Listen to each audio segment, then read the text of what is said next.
শহীদ SA. Memorial polytechnic institute এর পক্ষ থেকে সবাইকে জানাই স্বাগতম ও শুভেচ্ছা। আসসালামু আলাইকুম ওয়া রাহমাতুল্লাহ। শহীদ এস.এ. মেমোরিয়াল পলিটেকনিক ইনস্টিটিউটের পক্ষ থেকে সবাইকে স্বাগতম। আজকের ক্লাস আমরা আলোচনা করব জুলের সূত্রের কার্যনীতির ধারণা।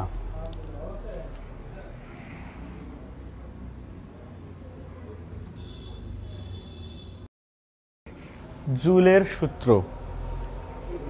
আচ্ছা, যাই হোক, আমরা গত ক্লাসে আলোচনা করেছিলাম বৈদ্যুতিক বিলের হিসাবের কিছু অঙ্ক নিয়ে আলোচনা করেছিলাম।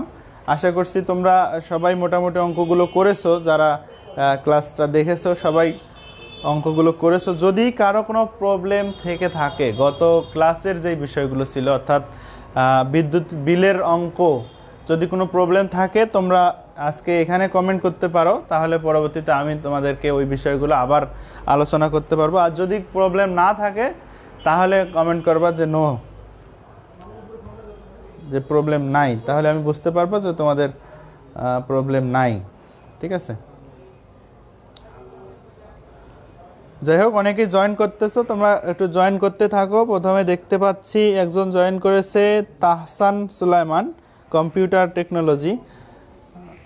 তো একটু জয়েন করতে থাকো, তাহলে ক্লাসটা শুরু করতে পারবো। আগের ক্লাস নিয়ে একটু আলোচনা করি, সেটা হচ্ছে আমরা বৈদ্যুতিক পাওয়ার এবং বৈদ্যুতিক এনার্জি নিয়ে আলোচনা করেছিলাম। বৈদ্যুতিক এনার্জির যেই অঙ্কগুলো ছিল এগুলো খুবই গুরুত্বপূর্ণ, পরীক্ষায় আসে। যেহেতু তোমাদের এটা একাডেমিক ক্লাস, তো সেহেতু অবশ্যই একাডেমিক পরীক্ষার উপরে ফোকাস করতে হবে। আজকে আমরা জুলের সূত্রের কার্যনীতি নিয়ে আলোচনা করব। তো জুলের সূত্রের কার্যনীতি কোথা থেকে আসলো, জুলের সূত্র, সেটা নিয়ে আমরা যদি একটু আলোচনা করি। সেটা হচ্ছে যখন কোনো পরিবাহীর মধ্যে কারেন্ট প্রবাহ হয় এবং বাধাপ্রাপ্ত হয়। ধরো একটা তার, এর মধ্যে একটা রেজিস্ট্যান্স থাকলে বাধা প্রদান হয়। তো কারেন্ট চলাচলের সময় যখন রেজিস্ট্যান্স কর্তৃক বাধা প্রদান হয়, তো তখন উক্ত স্থানে তাপ শক্তি উৎপন্ন হয়, অর্থাৎ গরম অনুভূত হয়। তো এই যে তাপ উৎপন্ন হচ্ছে, এইটাকে বলা হয় বিদ্যুৎ প্রবাহের তাপীয় ক্রিয়া। আবারও বলতেছি, যখন কোনো পদার্থের মধ্যে বা যখন কোনো তারের মধ্যে বিদ্যুৎ প্রবাহ হয়, তো বিদ্যুৎ প্রবাহ হলে এর মধ্যে যদি বাধাপ্রাপ্ত হয়, তো তখন সেই স্থানে তাপ উৎপন্ন হয়। তো এই তাপকে, এই যে কাজটা হয়, এই প্রক্রিয়াটাকে বলা হয় হচ্ছে বিদ্যুৎ প্রবাহের তাপীয় ক্রিয়া। তো আমাদের দৈনন্দিন জীবনে এই তাপীয় ক্রিয়া, প্রত্যেকটা লোডের ক্ষেত্রেই এই তাপীয় ক্রিয়া আছে। আর এই তাপীয় ক্রিয়া যেরকম, ধরো উদাহরণ হিসেবে দেখলে দেখা যাবে যে বৈদ্যুতিক হিটার, বৈদ্যুতিক কেতলি, এই ধরনের যেগুলো, এগুলোতে বেশি এই বিষয়টা বেশি অনুভূত হয়। আমরা সরাসরি দেখতে পাই যে হিটারে কি হচ্ছে, তাপ উৎপন্ন হচ্ছে। যেমন বৈদ্যুতিক ইস্ত্রিতে আমরা কি দেখি যে বৈদ্যুতিক ইস্ত্রিতে গরম হওয়ার কারণে আমরা কিন্তু কাপড় ইস্ত্রি করতে পারি। তো এরকম কয়েকটা লোড আছে যেগুলোতে আমরা সরাসরি দেখতে পাই যে এখানে তাপ উৎপন্ন হচ্ছে। তো এখানে এটাকে কাজে লাগানো হয় হচ্ছে ওই যে প্রক্রিয়াটা, সেটা হচ্ছে বিদ্যুৎ প্রবাহের তাপীয় ক্রিয়া। প্রত্যেকটা লোডেই তাপ উৎপন্ন হয়। তো যাই হোক, সেখান থেকে এই তাপীয় ক্রিয়া থেকে এটা উদ্ভাবন করেন হচ্ছে বিজ্ঞানী ডক্টর জেমস প্রেসকট জুল।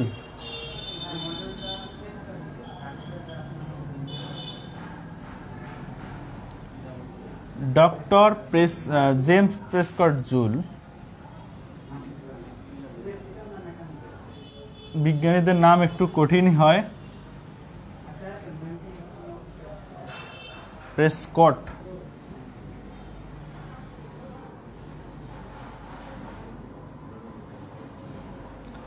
তো এই যে বিজ্ঞানী ডক্টর জেমস প্রেসকট জুল 1841 সালে এটা উদ্ভাবন করেন। 1841 সালে এই বিদ্যুৎ প্রবাহের যে তাপীয় ক্রিয়া, এটা উদ্ভাবন করেন। তো তিনি কিভাবে উৎপাদন করেন সেটাকে পরবর্তীতে জুলের সূত্র নামে খ্যাত হয়। যেহেতু বিজ্ঞানীর নাম হচ্ছে জুল, তো এই জুলের সূত্র নামে খ্যাত হয় তার সূত্রটা। তো এই জুলের সূত্র নিয়েই আমরা আজকে আলোচনা করব। তো যেটা একটা মনে করো যে প্র্যাকটিক্যাল বিষয়, তোমরা যখন এই বিষয়গুলো পড়বা সরাসরি অনুভব করতে পারবা যে বিদ্যুৎ প্রবাহের ফলে এরকম এরকম বিষয়গুলো হয়। তো সেগুলো নিয়ে আলোচনা করব। আশা করি তোমরা একটু মজার সাথেই ক্লাসটা গ্রহণ করবা।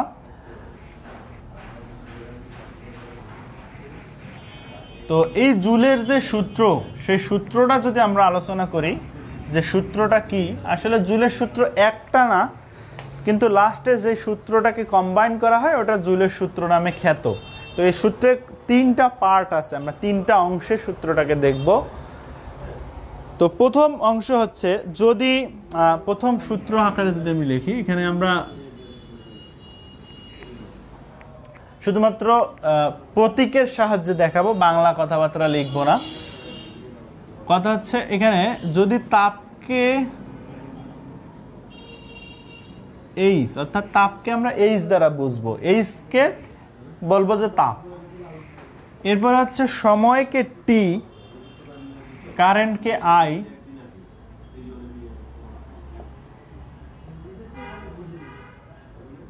কারেন্টকে আই, রেজিস্ট্যান্সকে আর,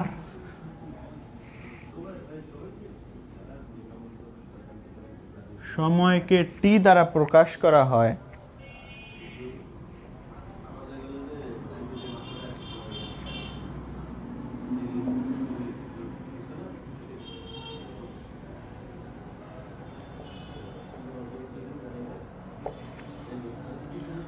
তো আমরা এগুলো কিন্তু আগে থেকেই পরিচিত যে কারেন্টকে আই, রেজিস্ট্যান্সকে আর, সময়কে টি দিয়ে প্রকাশ করা হয়। এবং তাপকে যদি আমরা এইচ দ্বারা প্রকাশ করি, তো এই তাপ নিয়েই সূত্রগুলো। তো প্রথম যে সূত্র, 1 নাম্বার সূত্রটা হচ্ছে এইচ সমানুপাতিক আই স্কয়ার। একটু তোমরা যারা খাতা কলম নিয়ে বসেছো তোমরা একটু এগুলো নোট করে রাখতে পারো, তোমাদের বইয়েও আছে। তো প্রথম সূত্রটা হচ্ছে যে এইচ সমানুপাতিক আই স্কয়ার, অর্থাৎ এটাকে যদি আমরা বাংলায় লিখি তাহলে কি হবে বলো, যে তাপ কারেন্টের বর্গের সমানুপাতিক, তাপ কারেন্টের বর্গের সমানুপাতিক, এটা একটা সূত্র। তো কখন বিজ্ঞানী ডক্টর জেমস প্রেসকট জুল বলেছেন, যখন এই বাদবাকি উপাদানগুলো, আমরা কয়টা টার্ম নিয়ে সূত্রগুলো আলোচনা করতেছি, 1 2 3 4, অর্থাৎ এইচ আই আর টি, অর্থাৎ আমরা যে সূত্রটা লাস্টে যাব এখানে 4টা টার্ম থাকবে, সেটা হচ্ছে তাপ, কারেন্ট, রেজিস্ট্যান্স এবং সময়। তো এইখানে কয়টা টার্ম আসছে দেখো, এইচ এবং আই 2টা, আর বাদবাকি যে টার্মটা আছে রেজিস্ট্যান্স এবং সময়। তো এই যে রেজিস্ট্যান্স আর এবং সময় টি স্থির থাকে,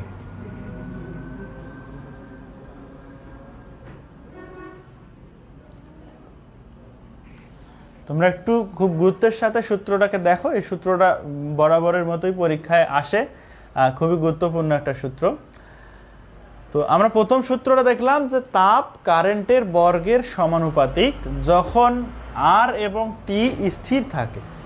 তো 2 নাম্বার সূত্রটা হচ্ছে, দেখো কারেন্ট দিয়ে একটা সূত্র আমরা অলরেডি লিখে ফেলেছি, এবার লিখবো হচ্ছে রেজিস্ট্যান্স দিয়ে। তো রেজিস্ট্যান্স দিয়ে যে সূত্রটা সেটা হচ্ছে যে এই সমানুপাতিক আর, অর্থাৎ তাপ রেজিস্ট্যান্সের সমানুপাতিক, তাপ রেজিস্ট্যান্সের সমানুপাতিক। কখন?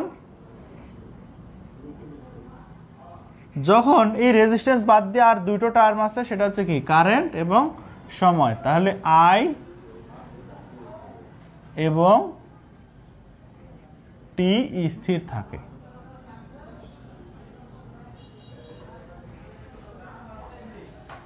এবং লাস্ট আর একটা সূত্র, সেটা হচ্ছে কি বাকি আছে এখনো, দেখো আই গেছে, আর গেছে, শুধুমাত্র টি আছে। এটাকেও লেখা হয় এই সমানুপাতিক টি, অর্থাৎ তাপ সময়ের সমানুপাতিক। অর্থাৎ একটা রেজিস্ট্যান্সের মধ্য দিয়ে যত সময় ধরে কারেন্ট প্রবাহ হবে, সেই সময় যত বেশি হবে তাপটাও তত বেশি ব্যয় হবে, অর্থাৎ আমরা বলতে পারি তাপ সময়ের সমানুপাতিক। কখন? যখন সমপরিমাণ কারেন্ট অর্থাৎ আই এবং রেজিস্ট্যান্সও সেম অর্থাৎ আর স্থির থাকে।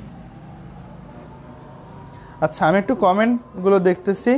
Mahmud Hasan, civil technology, civil বানানটা একটু ঠিক করে লেখো।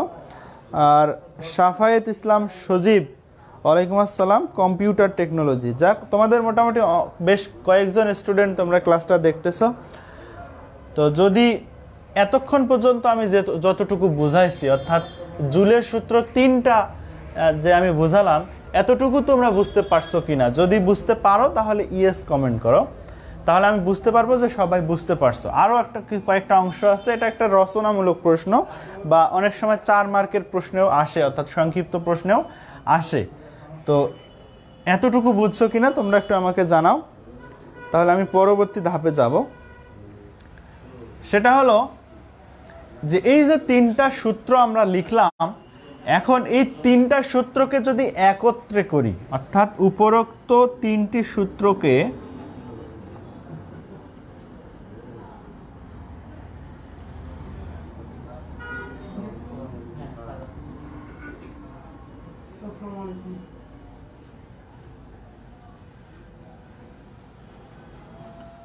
একত্র করলে পাই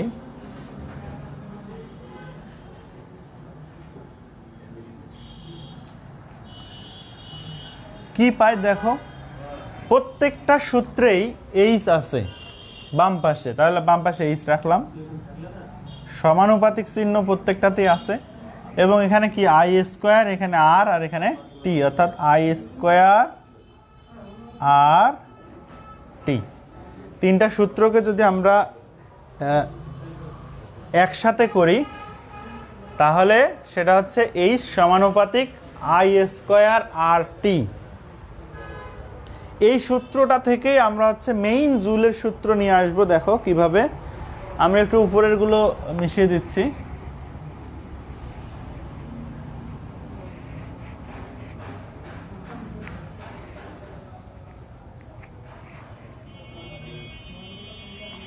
তো এই সূত্রটাকে আমরা যদি সমানুপাতিক চিহ্নটা তুলে দিতে চাই, অর্থাৎ এই সমানুপাতিক আই স্কোয়ার আর টি, এখান থেকে যদি সমানুপাতিক সিম্বলটা তুলে দিতে চাই, তা আমরা জানি যে কোনো সমানুপাতিক চিহ্ন যদি তুলতে হয় তাহলে সমান দিয়ে এর সাথে একটা কি আনতে হয়? ধ্রুবক আনতে হয়, অর্থাৎ সমান চিহ্নর পরে একটা ধ্রুবক আনতে হয়। তো এইখানে ধ্রুবক নিয়ে আসবো। দেখো, এখানে যে ধ্রুবকটা আনবো সেটা হচ্ছে 1/j।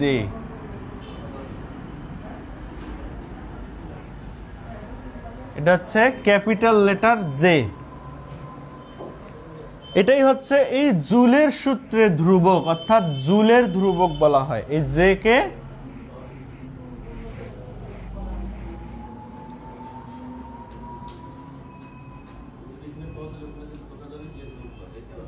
জুলের ধ্রুবক বলে। আচ্ছা, আমি একটু তোমাদের কমেন্ট দেখতেছি। একজন কমেন্ট করছো, মামুনুর রশিদ, ওয়ালাইকুম আসসালাম, আইসিটি ডিপার্টমেন্ট। আচ্ছা, তাহলে দেখো, যখন আমরা এইখান থেকে কি করলাম, সমানুপাতিক সিম্বলটা তুলে দিলাম, একটা ধ্রুবক আসলো, সেটা হচ্ছে জে। আর এই জে কে বলা হয় হচ্ছে জুলের ধ্রুবক। যে একটা কি ধ্রুব সংখ্যা। এটার আর একটা জিনিস বলা হয়, সেটা হচ্ছে তাপের যান্ত্রিক সমমান। তাপের যান্ত্রিক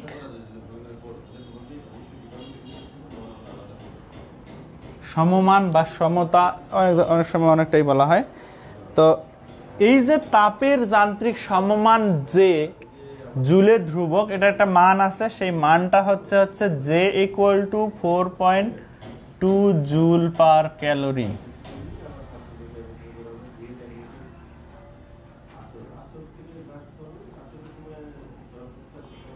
আবারও বলতেছি, এই যে জুল, অর্থাৎ একটা ধ্রুব সংখ্যা যেটাকে বলা হয় তাপের যান্ত্রিক সমমান, এর মান হচ্ছে J = 4.2 জুল পার ক্যালোরি, অর্থাৎ প্রত্যেক ক্যালোরিতে 4.2 জুল। ঠিক আছে, এখন যদি J এর মান 4.2 জুল পার ক্যালোরি হয় আর এটা যদি আমরা এই সূত্রে বসাই তাহলে কি আসতেছে দেখো, I²RT / 4.2, অর্থাৎ J এর মান হচ্ছে 4.2 জুল পার ক্যালোরি। তাহলে আমাদের সূত্রটা আসতেছে H = I²RT / 4.2। তোমাদের পরীক্ষায় এইভাবেও আসতে পারে, এখানে কিন্তু প্রমাণ হয়ে গেছে আমাদের জুলের সূত্রের প্রমাণ। এছাড়াও আর একটা আসে, সেটা হচ্ছে যে এই যে 4.2টা নিচে আছে, তো এটাকে যদি আমরা ভাগ করি, 1 দিয়ে ভাগ করি, তাহলে একটা মান আসে, সেটা হচ্ছে 0.24 I²RT। তো এটাও অনেক সময় তোমাদের পরীক্ষায় আসে যে প্রমাণ করো যে H = 0.24 I²RT, এবং সাথে দেখবা লেখা থাকে যে অক্ষরগুলো প্রচলিত অর্থ বহন করে। তখন কিন্তু আমাদের এই যে শুরু করছিলাম যে কারেন্টকে I, রেজিস্ট্যান্সকে R এবং সময়কে T দ্বারা প্রকাশ করা হলে পরবর্তীতে 3টা সূত্র আমরা লিখলাম, সেখান থেকে শুরু করে এই পর্যন্ত তোমাদের লিখতে হবে। ঠিক আছে, এত এটাকে তাপ, যেহেতু তাপের একক হচ্ছে ক্যালোরি,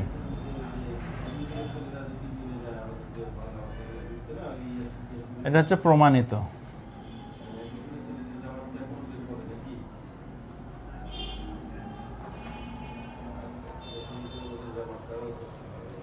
তাহলে মোটামুটি জুলের যে সূত্রের প্রমাণ সেটা আমরা করলাম।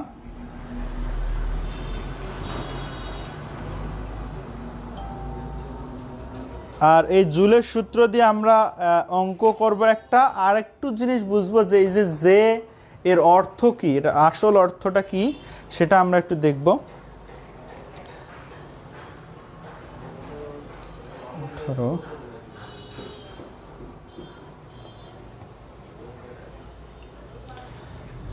আর একটা এই জুলের সূত্রের ব্যাখ্যা তোমাদের বইয়ে দেয়া আছে, দেখো এই ব্যাখ্যাটা একটু করে দিই, ব্যাখ্যাটা অনেক সময় আসে।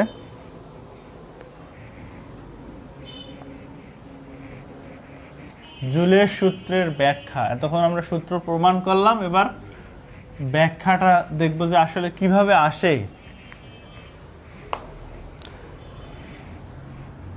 তো ধরলাম যে একটা তার, এই তারের মধ্য দিয়ে আর রেজিস্ট্যান্স, আমি বললাম যে তাপীয় ক্রিয়াটা কি, যখন একটা রেজিস্ট্যান্সের মধ্যে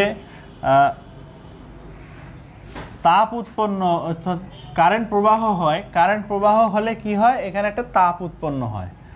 তো কারেন্ট প্রবাহ হওয়া মানে কি, আমরা কারেন্টের সংজ্ঞা জানি হচ্ছে চার্জ প্রবাহের হারকে কারেন্ট বলে।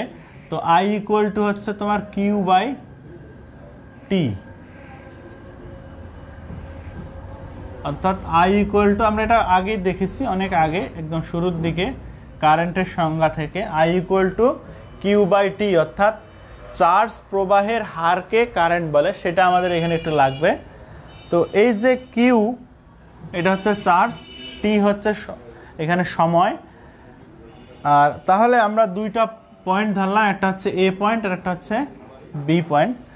তো যদি আমরা এই AB একটা পরিবাহীর মধ্যে আর একটা রেজিস্ট্যান্স, এগুলো তোমরা বাংলায় লিখবা, এখানে তোমাদের বইয়ে লেখা আছে, এবং Q কুলম্ব চার্জ প্রবাহিত হয়, তো আমরা একটা দেখেছিলাম যে কাজ = অর্থাৎ W = VQ। যদি Q কুলম্ব চার্জ প্রবাহিত হয় এবং ভোল্টেজ আমরা V ভোল্টেজ প্রয়োগ করি, তখন এখানে কাজ সম্পাদিত হয় W = VQ। আবার এই যে V এবং Q, এটাকে যদি আমি Q সমান কি লেখা যায় দেখো এখান থেকে, যে I সমান যদি QT হয়, Q/T হয়, তাহলে Q সমান হবে IT।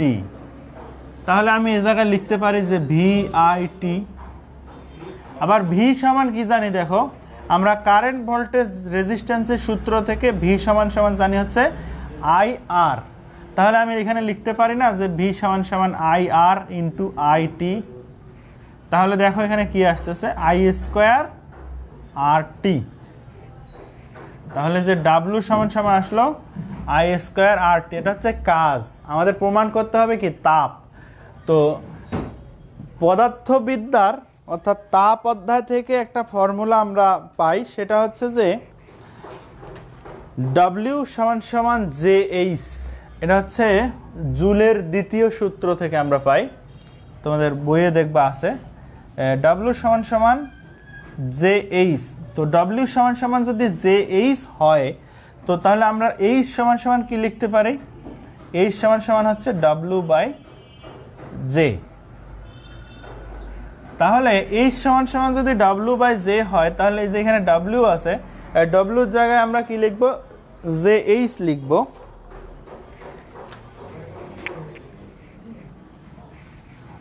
দেখো প্রমাণটা খুবই ইজি। এখানে যদি জে এইচ লিখি তাহলে আসতেছে আই স্কোয়ার আর টি। তাহলে এইচ সমান সমান কি হচ্ছে? I square R T divided by এই জেটাকে যদি আমরা এদিকে গুণ আকারে আছে, এদিকে ভাগ হয়ে যাবে। তাহলে হলো কি H equal to I square R T divided by J. এই যে দেখো এই প্রমাণটাই আমরা কিন্তু জুলের সূত্রের প্রমাণ করেছিলাম। তো এইখানে জে সমান সমান আমরা লিখতে পারি, সেগুলো মুছে দিচ্ছি,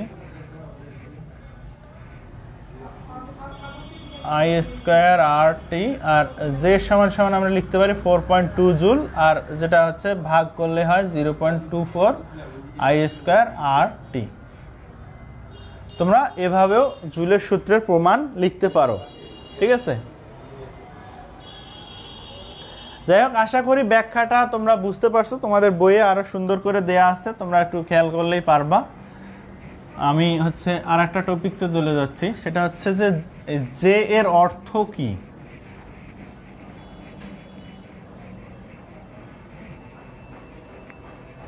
তোমাদের পরীক্ষায় ছোট প্রশ্ন আসে একটা, জে এর অর্থ। অলরেডি আমরা জে এর অর্থ কি এটা আলোচনা করছি।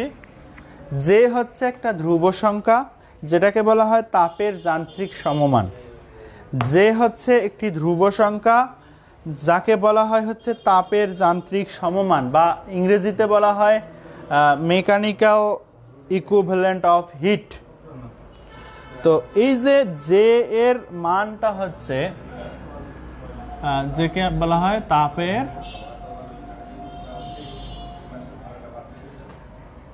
যান্ত্রিক সমমান।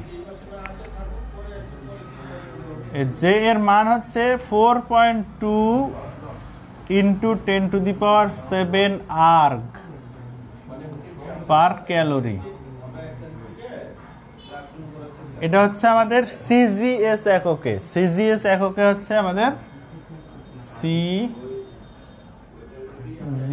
সিজিএস এককে হচ্ছে 4.2 ইন্টু 10⁷ আর্গস পার ক্যালোরি। আর এটাকে যদি আমি এসআই এককে লিখি, সেটা হচ্ছে 4.2 জুল, বাংলায় লিখি, পার ক্যালোরি। এটা কিন্তু পরীক্ষায় আসে, এটা মনে রাখতে হবে। 4.2 জুল পার ক্যালোরি অথবা 4.2 ইন্টু 10⁷ আর্গস পার ক্যালোরি। এটা গেল জে এর জে বিষয়ক কথা। আর আমরা যদি এবার একটা অঙ্ক দেখি, ছোট্ট একটা অঙ্ক আমরা করব এই জুলের সূত্রের। তোমাদের বইয়ের উদাহরণ 6 নাম্বার অঙ্কটা একটু দেখো, আমাদের সময় আছে মোটামুটি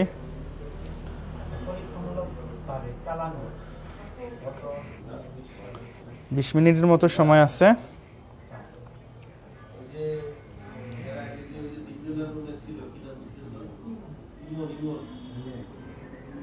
উদাহরণ 6 নাম্বার, পৃষ্ঠা নাম্বার হচ্ছে 150।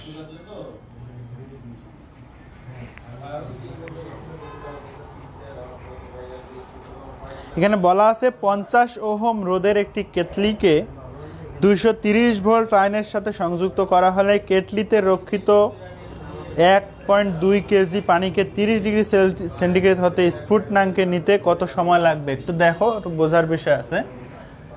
এখানে বলা আছে যে একটা কেতলি, তো ধরলাম এটা একটা কেতলি, তো এই কেতলিকে ইলেকট্রিক কেতলি, তো এখানে বলা আছে যে এখানে যে রোধটা আছে কেতলিতে, যে রেজিস্ট্যান্সটা থাকে এটা হচ্ছে 50 ওহম। আর এই 50 ওহম ধরো এটাকে তার, এটাতে হচ্ছে ইলেকট্রিক সাপ্লাই দেওয়া আছে। তো এটা লাইনে সংযোগ করা আছে হচ্ছে 230 ভোল্টেজ লাইনে, অর্থাৎ 230 ভোল্ট লাইনে আমরা এই কেতলিটাকে চালাচ্ছি। আর এই কেতলিতে যদি আমি পানি দেই, ধরো কেতলিটা এরকম থাকে মোটামুটি, এটা একটা ইলেকট্রিক্যাল অংশ আর এই জায়গায় থাকে হচ্ছে পানি। তো যদি পানির পরিমাণ হচ্ছে 1.2 কেজি, 1.2 কেজি, তো নর্মালি যখন আমি পানিটা ঢালছি তখন এই পানির তাপমাত্রা হচ্ছে 30 ডিগ্রি সেন্টিগ্রেড, এটা নর্মাল টেম্পারেচারে আছে। তো এই যে কেতলির ইলেকট্রিক্যাল অংশ দিয়ে অর্থাৎ কয়েল দিয়ে এই পানিটাকে গরম করে স্ফুটনাঙ্কে নিতে অর্থাৎ ফুটাতে, এখানে বলা আছে স্ফুটনাঙ্ক মানে হচ্ছে 100 ডিগ্রি সেন্টিগ্রেড। এটা একটু মাথায় রাখতে হবে যে স্ফুটনাঙ্ক মানে হচ্ছে 100 ডিগ্রি সেন্টিগ্রেড, অর্থাৎ 100 ডিগ্রি সেন্টিগ্রেড তাপমাত্রার পানি ফুটে। তাহলে দেখো এখানে বিষয়টা কি হচ্ছে, এই যে একটা তাপমাত্রা 30 ডিগ্রি ছিল, 30 ডিগ্রি থেকে আমরা 100 ডিগ্রি সেন্টিগ্রেড তাপমাত্রায় নিব। তো এইখানে কি পরিমাণ তাপ ব্যয়িত হবে, বা এখানে বলা আছে যে কতক্ষণ সময় লাগবে, কতক্ষণ সময় লাগবে, অর্থাৎ সময়টা বের করতে বলছে। তো প্রথমে আমরা তাপটা বের করব। তাপ বের করার সূত্র হচ্ছে, তাপকে কি দ্বারা প্রকাশ করা হয়? এইচ দ্বারা।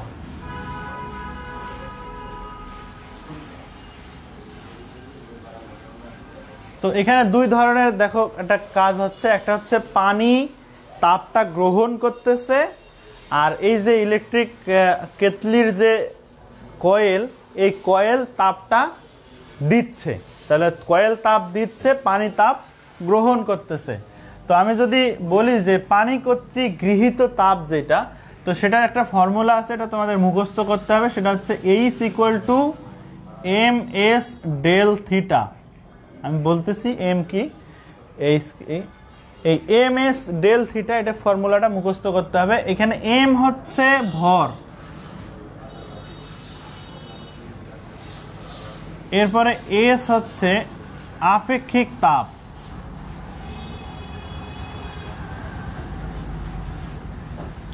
আর এই ডেল থিটা হচ্ছে তাপমাত্রার পরিবর্তন।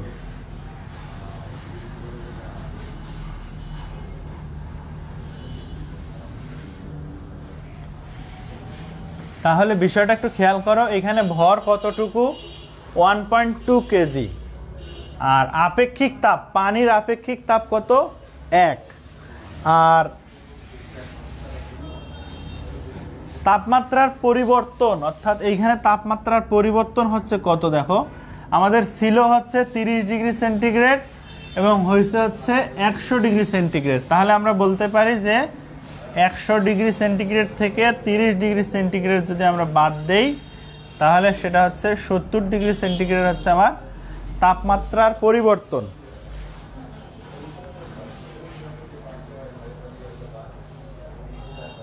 তাহলে আমি এখানে লিখতে পারি যে ms ডেল থিটাটাকে সরাসরি আমি তাহলে লিখতে পারি H = m এর মান হচ্ছে 1.2 কেজি। তো কেজিটাকে আমাদের গ্রামে নিতে হবে, এজন্য হচ্ছে 1000 দিয়ে গুণ করতে হবে। তাহলে সরাসরি আমি 1200 লিখতেছি। আর পানির আপেক্ষিক তাপ হচ্ছে 1, আর আমার তাপমাত্রার পার্থক্য পাইলাম হচ্ছে 70। তাহলে এটা ক্যালকুলেটরে সলভ করে দেখো, আসবে হচ্ছে 84,000। আর তাপের একক হচ্ছে ক্যালোরি। তাহলে একটা পানি কর্তৃক গৃহীত তাপ কত পেলাম? 84,000 ক্যালোরি। এবার দেখবো যে কয়েল কতটুকু তাপ দিচ্ছে, সেই অনুপাতে আমরা সময়ের মানটা বের করব। আবারও প্রথম থেকে বলতেছি, প্রথমে আমাদের H = ms del থিটা এই সূত্র দিয়ে আমাদের তাপটা বের করতে হবে। এই তাপ সমান ধরে এই কয়েলের তাপমাত্রা সূত্রটা বসাবো, যেটা এতক্ষণ আমরা শিখলাম। সূত্রটা একটু দেখি। সেই সূত্রটা হচ্ছে তোমাদের H = 0.24 I² RT। এটা আমরা যেটা এতক্ষণ প্রমাণ করলাম। তো 0.24, এখানে কারেন্ট কত দেখো, কারেন্ট ইকুয়াল টু কি, এখানে ভোল্টেজ দেয়া আছে এবং রেজিস্ট্যান্স দেয়া আছে। ভোল্টেজের মান দেয়া আছে হচ্ছে 230 ভোল্টেজ, আর রেজিস্ট্যান্স দেয়া আছে হচ্ছে 50 ওহম। তাহলে কারেন্ট ইকুয়াল টু কত হবে, I = V/R, অর্থাৎ 230/50।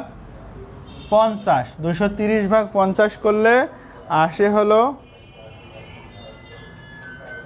সেখানে সরাসরি করে দিচ্ছে। আচ্ছা, আমরা 230/50 ব্যবহার করতে পারবো, সমস্যা নাই। অর্থাৎ I² = আমরা লিখলাম 230/50, এটার উপরে স্কোয়ার, এবং আর এর মান হচ্ছে আমাদের কত, 50। আর সময়টা আমরা বের করব, আর এই তাপ কতটুকু, 84,000 ক্যালোরি।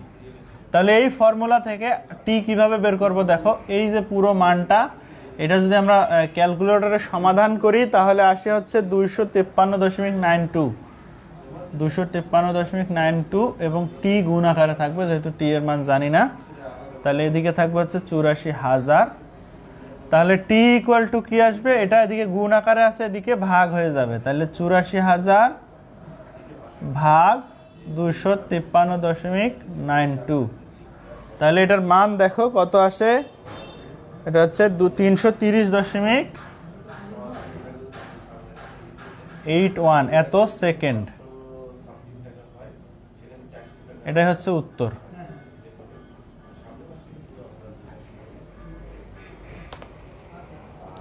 মোটামুটি এই ছিল আমাদের এই অঙ্ক। এটাও অনেক সময় পরীক্ষায় আসে, এই জন্য জুলের সূত্রের একটা অঙ্ক তোমাদের করতে হবে।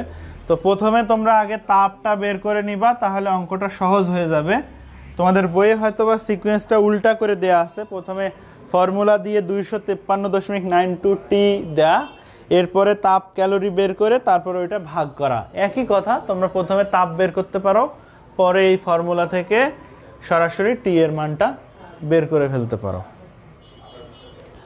তো এই ধরনের আর একটা অঙ্ক তোমরা একটু করবা, সেটা হচ্ছে উদাহরণ 5 নম্বরে আছে আর উদাহরণ 4 নম্বরে। এই দুইটা অঙ্ক তোমরা একটু বাসায় করবা। আর এই অধ্যায়ে মোটামুটি সবগুলো বিষয় আলোচনা হয়ে গেছে। এখান থেকে মোস্ট ইম্পর্টেন্ট টপিকস হচ্ছে জুলের সূত্রের প্রমাণটা, অর্থাৎ H = I² RT / J, অথবা H = I² RT / 4.2, অথবা 0.24 I² RT। ওই যে তিনটা ফরম্যাটেই তোমাদের আসতে পারে, যে কোনো একটা।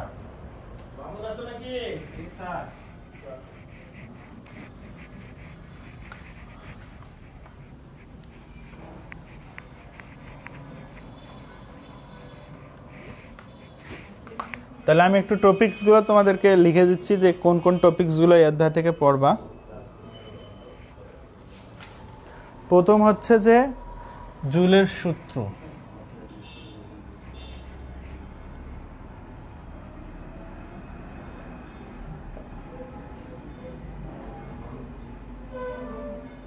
প্রমাণ। এরপরে হচ্ছে জুলের সূত্রের ব্যাখ্যা।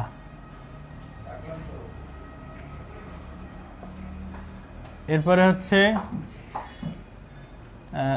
যে এর অর্থ, অর্থাৎ জুলের ধ্রুবকের যে অর্থ, এটা তোমাদের জানতে হবে। তাপের যান্ত্রিক সমমান কি, ওটা যে এর মধ্যে চলে যাচ্ছে। আর একটা প্রশ্ন হচ্ছে অঙ্ক করবা। এই কয়েকটা বিষয় এই অধ্যায় থেকে পড়লেই মোটামুটি এনাফ। পরীক্ষায় একটা অঙ্ক আসতে পারে, আর হচ্ছে তোমাদের একটা ছোট প্রশ্ন আসতে পারে, সেটা হচ্ছে তাপের যান্ত্রিক সমতা কাকে বলে, অথবা 4.2 জুল পার ক্যালোরি বলতে কি বোঝায়। এই কয়েকটা বিষয়ে আছে। আর এর পরবর্তী অধ্যায়ে আছে হচ্ছে ইলেকট্রোম্যাগনেটিক ইন্ডাকশন এর ধারণা। তো এটাও একটা খুব ছোট একটা অধ্যায়। আগামী ক্লাসে আমরা ইলেকট্রোম্যাগনেটিক ইন্ডাকশন নিয়ে আলোচনা করব। তো তোমরা যারা ক্লাসটা পুরো ক্লাস মনোযোগ সহকারে দেখেছো তারা হয়তোবা বুঝতে পারছো। পরবর্তী ক্লাসে বা বাসায় একটু প্র্যাকটিস করলেই তোমরা এই বিষয়গুলো পেরে যাবা। আর যারা ক্লাসটাকে একটু গ্যাপ দিয়ে দিয়ে দেখেছো, যেহেতু এটা একটা রেকর্ডেড ক্লাস, তোমরা চাইলে পরবর্তীতে ক্লাসটা আবারও দেখতে পারো, কিন্তু সবচেয়ে বেটার হচ্ছে যে রানিং অবস্থায় দেখা, কেননা পরবর্তীতে এই 45 মিনিটের একটা বড় ক্লাস দেখার ধৈর্যটা খুবই কম হয়। এজন্য সরাসরি সাথে থেকে যদি কোনো প্রশ্ন থাকে তোমরা লাইভে কমেন্ট করে প্রশ্নগুলো জেনে নিলে সবচেয়ে বেটার হবে। এজন্য আমি আশা করব তোমরা পরবর্তী ক্লাস থেকে সবাই লাইভে থাকবা। আজকে মোটামুটি তোমরা বেশ কয়েকজন ছিলা, আমি একটু নামগুলো সবার পড়ে দিচ্ছি। তাহসান সুলাইমান, মাহমুদ হাসান, সাফায়েত ইসলাম সজীব, মামুনুর রশিদ, আরও বেশ কয়েকজন ছিল যারা হয়তো বা কমেন্ট করো নাই। তো যাই হোক, পরবর্তী ক্লাসে আমরা ইলেকট্রোম্যাগনেটিক ইন্ডাকশন এর ধারণা নিয়ে আলোচনা করব। আর আজকের ক্লাস এই পর্যন্তই। সবশেষে শহীদ এস.এ. মেমোরিয়াল পলিটেকনিক ইনস্টিটিউটের পক্ষ থেকে তোমাদের সবাইকে ধন্যবাদ জানিয়ে আজকের ক্লাস এখানেই শেষ করছি। আল্লাহ হাফেজ।